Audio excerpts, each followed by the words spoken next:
Salut tout le monde, moi c'est Kelly et je vous souhaite la bienvenue sur la page. J'ai longtemps hésité à faire cette vidéo parce que je trouvais cette histoire assez écœurante. Alors, dans cette nouvelle vidéo, je vous relate les faits qui se passent il y a un bon bout de temps déjà dans la famille Pogba.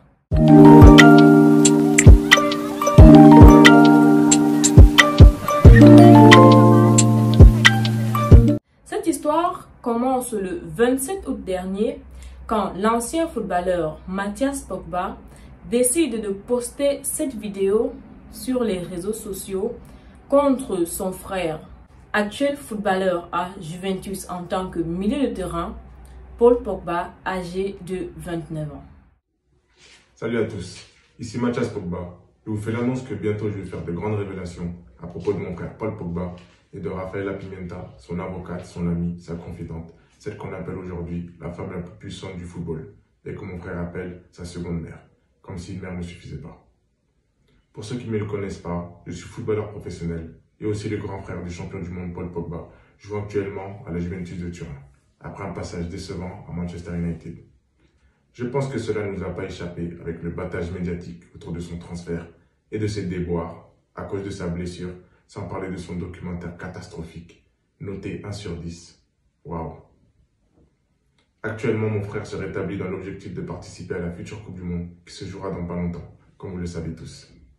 Ceci dit, si je fais cette vidéo aujourd'hui et me lance dans cette démarche, c'est que j'estime que le public français, italien, espagnol, anglais, ce qui veut dire le monde entier, ainsi que les fans de mon frère, et plus encore l'équipe de France, la Juventus, les coéquipiers de mon frère et ses sponsors, méritent de savoir certaines choses, afin de décider en toute connaissance de cause s'il mérite vraiment l'admiration, le respect et l'amour du public, s'il mérite sa place dans l'équipe de France et l'honneur de jouer la Coupe du Monde, s'il mérite d'être titulaire à la Juventus, s'il est une personne digne de confiance que n'importe quel joueur voudrait avoir à ses côtés. Et enfin, est-ce qu'il est digne d'être pris comme représentant et modèle pour la jeunesse du monde, des quartiers populaires et bien sûr par les grandes marques.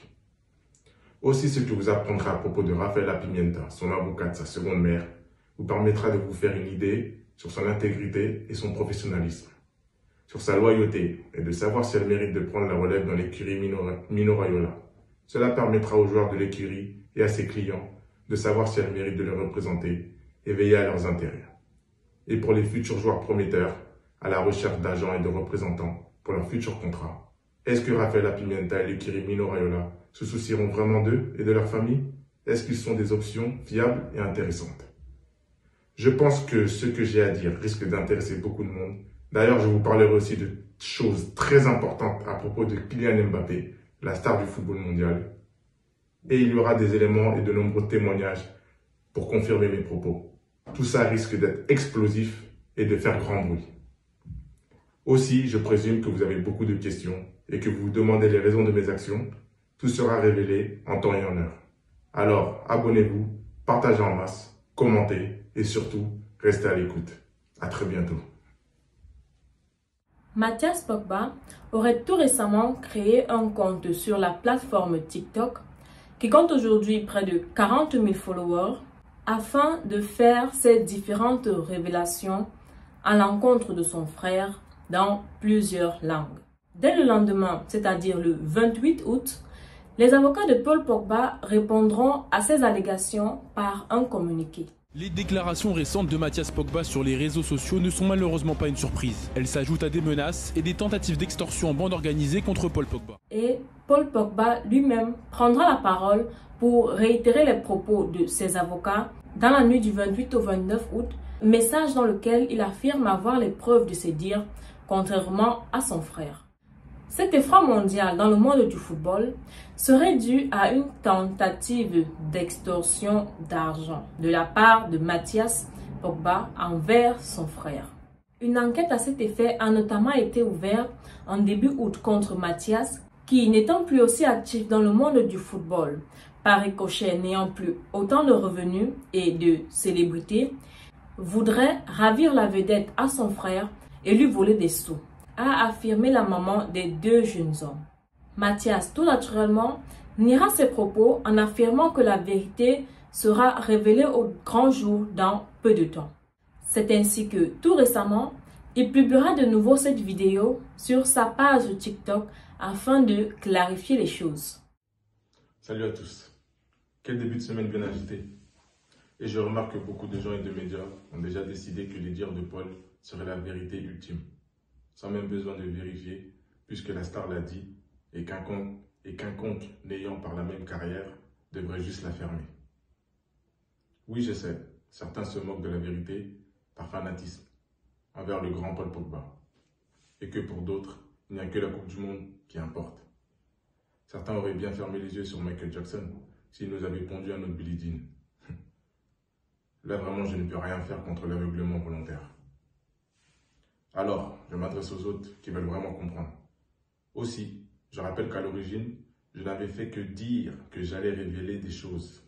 Mais au final, je n'avais encore rien révélé. C'est le petit Paul paniqué et mal conseillé qui a envoyé ses soldats en robe noire.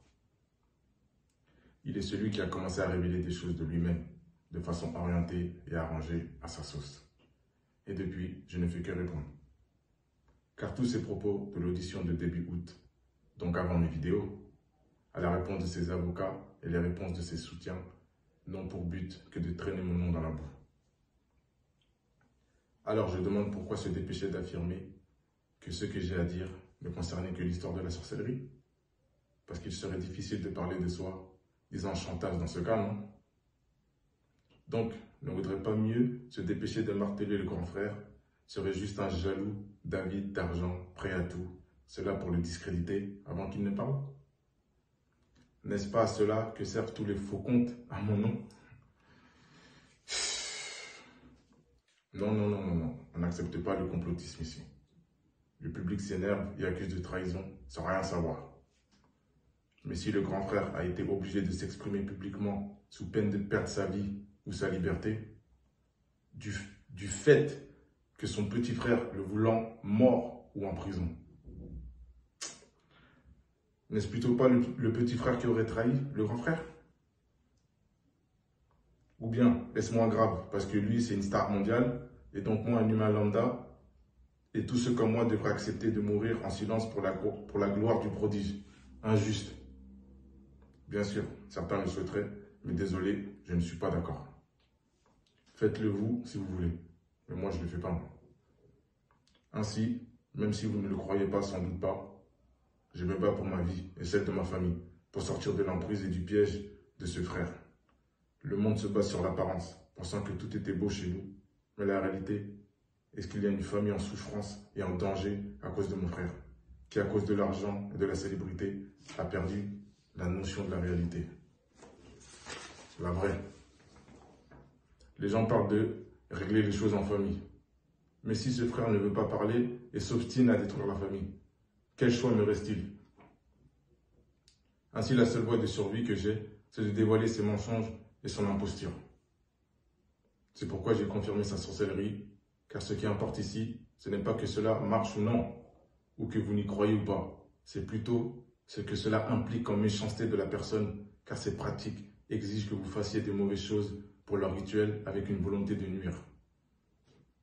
Aussi, j'en profite pour demander, Paul n'avait-il pas nié à la base d'avoir recours au marabout? Alors pourquoi a-t-il reconnu cela aux enquêteurs? Pogba confie aux policiers avoir déjà payé un marabout de son entourage pour se protéger des blessures. Source France Info. Ok. Et se protéger des blessures, nécessite-t-il de payer des millions d'euros à ce sorcier durant toutes ces années? Et les enquêteurs pourront facilement vérifier cela auprès de la Banque centrale de Londres. Aussi, dans son acharnement à discréditer tous ceux qui connaissent ses petits secrets, Paul prétend que l'argent qu'il a offert à ses amis d'enfance a été estorqué. Facile à dire pour les médias, mais on fait quoi si cet argent est justifié par des documents officiels et enregistrés, et qu'il y a des preuves d'un geste consenti? On fait quoi? C'est pas pareil, n'est-ce pas, non? En tout cas, je suis content d'être soutenu dans cette épreuve. Je suis vraiment reconnaissant envers mes grands frères et tous ceux qui croient en moi. Pour finir, juste soyez un peu patient. Le dévoilement des mensonges et ma version des faits arrive. Pour tous ceux qui me soutiennent, pour tous ceux qui me connaissent vraiment, restez avec moi, j'ai besoin de votre force. Vous allez voir, la vérité va être dévoilée. Juste, Restez, s'il vous plaît, restez, ayez la foi que j'ai raison. Vous me connaissez, vous savez qui je suis. Vous savez très bien qui je suis. Merci.